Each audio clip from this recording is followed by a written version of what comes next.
बिस्मिल्लाहिर्रहमानिर्रहीम। अस्सलाम वालेकुम दोस्तों, कैसे हैं आप सब लोग? खैरियत से हैं? उम्मीद है आप सब एंजॉय कर रहे होंगे हमारी शीट्स को, जो प्रेजेंटेशन जो हम आपको दे रहे हैं। और मुझे काफ़ी अच्छा जो है एक्सपीरियंस हुआ है इसमें, जिसमें हमने आपको कई नई चीज़ें, कई ऐसी चीज़ें जो कि खुद मेरे लिए भी नई थी, और हमने मिल के इसको एक्सपीरियंस किया।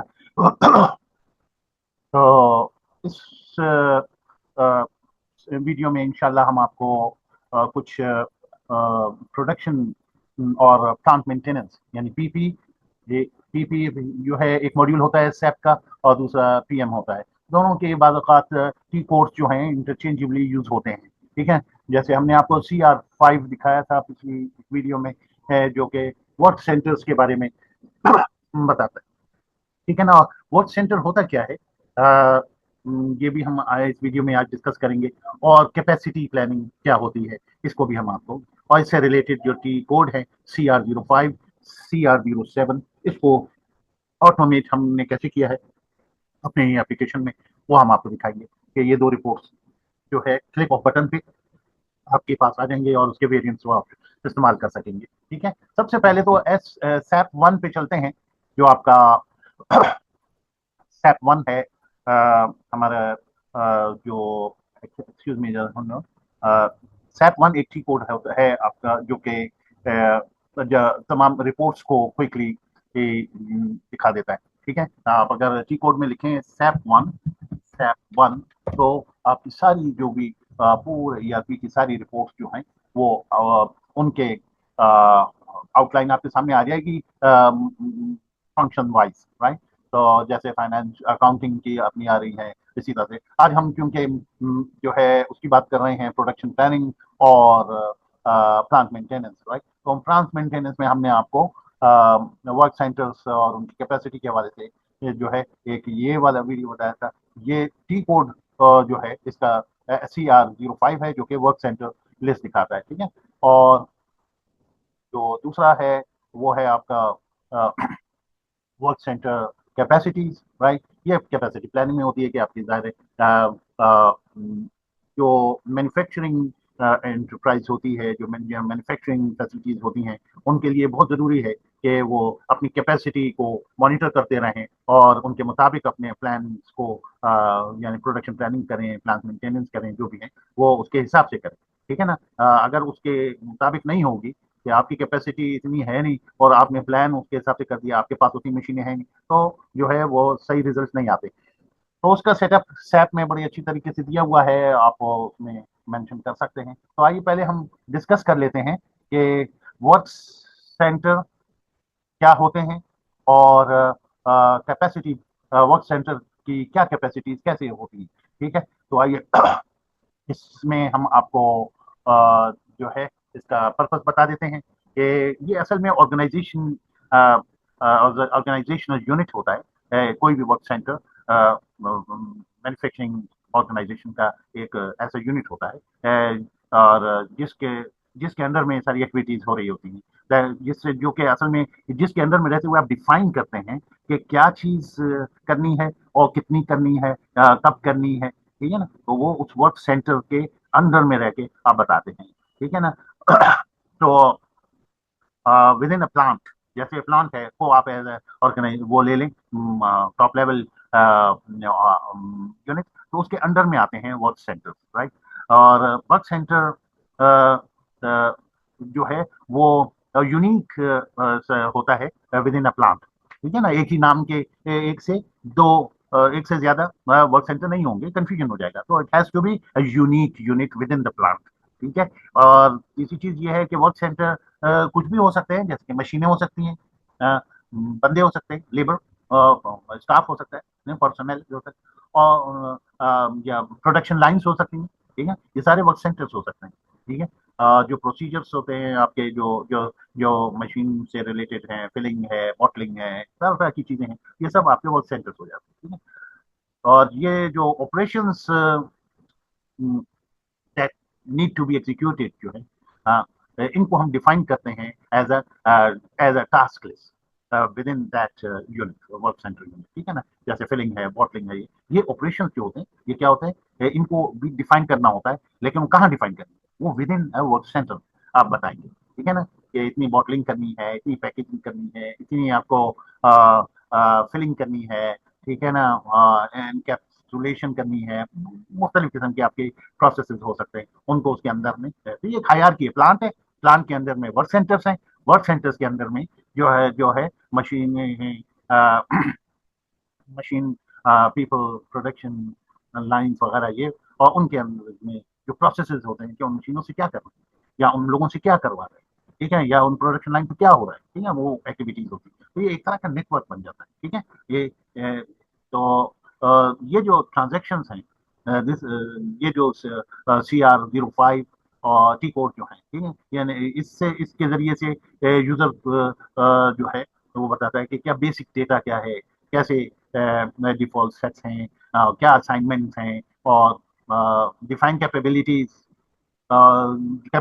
को डिफाइन करना और उनकी शेड्यूलिंग, हाँ, क्या उसको उसका क्या शेड्यूल है, ठीक है ना, तो जो कि एक जो कि रेलिवेंट है to a particular work centre, ठीक है, उस उन सबको शेड्यूल करना, उन सबको असाइन करना मुख्तलिफ मशीनों के साथ, मुख्तलिफ पीपल के साथ, ठीक है ना, तो ये एक गैंट चार्ट बनाने में काम आ जाता है, जो कि आपको क्रिटिकल पाथ्स, CPM जैसे आपने पढ़ा होगा, ठीक है ना, तो वो वर्क करता है कि आपका लीड टाइम क्या है, आपका टारगेट डेट्स क्या हैं, और कितनी चीजें अहेड ऑफ कितने प्रोसेसेस अहेड ऑफ शेड्यूल जा रहे हैं, कितने, तो उसकी मॉनिटरिंग उस तरह से होती है, ये सब प्रॉपरली डिजाइन डिफाइन हुआ होगा, तो जाकर आप इसकी प्लानिंग कर सकेंगे, तो कैपेसिटी प्लानिंग है CR07, और जो ये है आपका क्या कहते हैं, CR5 जो है वो क्या है, ये वर्क सेंटर्स की लिस्ट है, ठीक है, अब हम आपको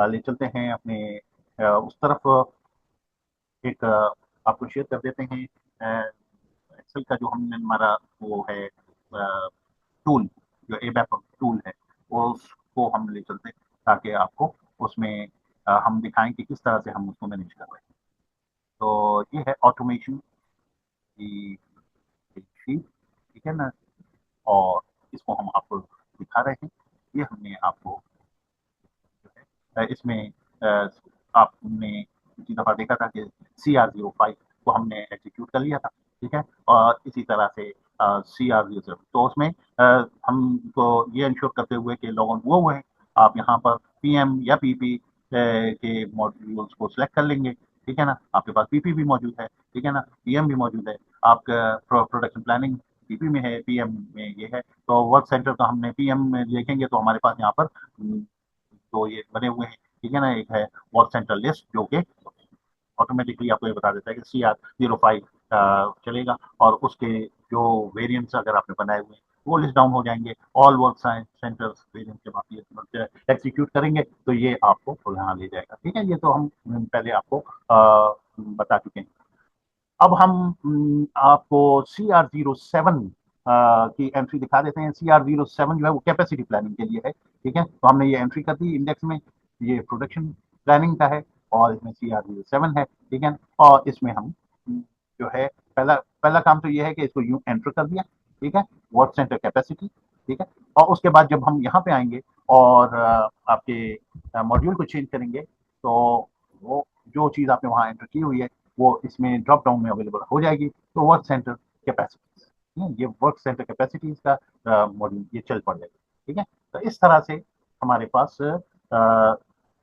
ये जो है पूरा ये बन जाता है, इसको हम आपको चला के दिखा देते हैं, तो कैपेसिटीज की जो वो हर वर्क सेंटर की कैपेसिटीज कैसे डिफाइन हुई हुई हैं, एलोकेट हुई हुई हैं, क्या है, तो वो सेटअप जो है ये आपको रन करके दिखा देगा, ठीक है, तो असल चीज़ जो है कि हम कैसे किसी की कोड को एग्जीक्यूट, तो हम ये क्लिक ऑफ बटन पे हो जाता है, दैट्स फाइन, ठीक है ना, अब हम इसके उसमें जब जाते हैं कोड में, तो असाइन मैक्रो पे आप जाएंगे, ठीक है, और इसके अंदर आप एडिट कर लेंगे इसको, ठीक है, इसको हम एडिट करेंगे, ये आपको दिखा रहा है, ठीक है, कि CR07 करने के लिए हमें क्या करना पड़ा, हमने पिछली वीडियो में आपको CR05 दिखा दिया था, ठीक है ना। CR05 के लिए हमने सिर्फ पिछले एक इसको कॉपी करके CR जो है इस VA05 को बिल्कुल हमने कॉपी किया, पेस्ट किया और VA05 की जगह पर CR05 कर दिया, दैट्स इट। ठीक है, तो इसी तरह से हमने CR06 बनाया। CR707 जो है वो कैपेसिटी प्लानिंग के लिए है। आप देखेंगे CR07 ये है, सिर्फ हमने एग्जैक्टली वही चीज है, सारी वही चीजें काम करता है। ये कॉमन प्रोसीजर जो है वो लेके आता है, आपके ड्रॉप डाउन को बनाता है, उसमें वेरिएंट्स और लेआउट्स वगैरह जो होते हैं वो इसके अंदर ऑटोमेटिकली आ जाते हैं और आखिर में वो डाउनलोड करके आपको दे देता है। ठीक है, तो आइए इसको हम डाउनलोड करके आपको दिखाते हैं कि ये एसएपी पे जाएगा और जाकर उसको डाउनलोड करके आप देखिएगा कि ये डाउनलोड हो जाएगा। ठीक है, इसको हम मैक्सिमाइज कर देंगे ताकि आपको इसको देख सकें। ठीक है, आइए, ये हमने मैक्सिमाइज कर दिया। अब हम इसे एग्जीक्यूट कर रहे हैं तो ये जाएगा एसएपी पे और आप देखेंगे कि वो रिपोर्ट जो है डाउनलोड, ये बना रहा है इस वक्त आपके जो है ये रिपोर्ट पूरी इसने बना दी और इसको उसने एक्सेल में इनपुट दे दी। ठीक है ना, ये अपना जो ये रिपोर्ट यानी ये ऑल गया जो है CR07 को उसने एग्जीक्यूट किया और उसने ये कैपेसिटी प्लानिंग की जो रिपोर्ट है स्टैंडर्ड रिपोर्ट है। ठीक है ना, हर कॉल सेंटर में क्या क्या क्या जो है कैपेसिटी कैटेगरी यूज हो रही है, क्या प्लानिंग का शेड्यूल चल रहा है। तो आपके पास मल्टीपल प्लानर्स हैं, ए है, बी है, ये मुख्तलिफ है। ठीक है ना, किसी में कोई शिफ्ट चल रही होती है तो यहाँ पे डी शिफ्ट पे जो है मशीन कैपेसिटी है। ठीक है ना, तो इसी तरह से आपके मुख्तलिफ प्लांट्स पर मुख्तलिफ वर्क सेंटर्स के सारे जो है ये इस तरह से शो करते हैं। ठीक है, तो इसे आप ओके करेंगे तो ये आपको प्रोसेस कंप्लीट दे देगा, आप इसको अपने हिसाब से यूज कर सकते हैं। तो आप इस पे फर्दर जो है इसमें अगर आपने कोई वेरिएंट बनाने, आप वहाँ पे वेरिएंट बनाएंगे तो आप वेरिएंट को यहाँ पर ऑटोमेटिकली पाएंगे। आप देखेंगे कि वो वेरिएंट फुट यहाँ पर जब आप नेक्स्ट रन करेंगे यहाँ पर आ जाएगा। जैसे CR05 में आपने देखा कि जैसे ही आपने पीपी में गए हमने पीएम पे बनाया हुआ CR, असल में इंटरचेंजेबली है, यूज होते हैं। अगर आप यहाँ पे वर्क सेंट्रल लिस्ट यहाँ से लेंगे, देखें ये वेरिएंट आपने वहाँ बनाए और इसने यहाँ से पिक कर लिया। ये ब्यूटी है और ये पावर है आपकी VBA की, ये सैप में पड़ी हुई इंफॉर्मेशन और ऑटोमेटिकली यहाँ पे लाके देता है। इसमें आप चाहते हैं कि आपके सारे वर्क सेंटर आ जाए, यानी आप चाहते हैं प्लांट 101 और 1010 यहाँ तक रेस्ट्रिक्ट रहे तो आप यहाँ पर इस पर क्लिक करें, ये जाएगा और जाकर रिपोर्ट लाकर यहाँ पर आपको ट्रांसमिट करके दे देगा। ठीक है ना, ये अभी हो गया और ये देखिए ये इसने आपको लाके दे दिया। So I hope you enjoyed it. Inshallah, see you in the next session.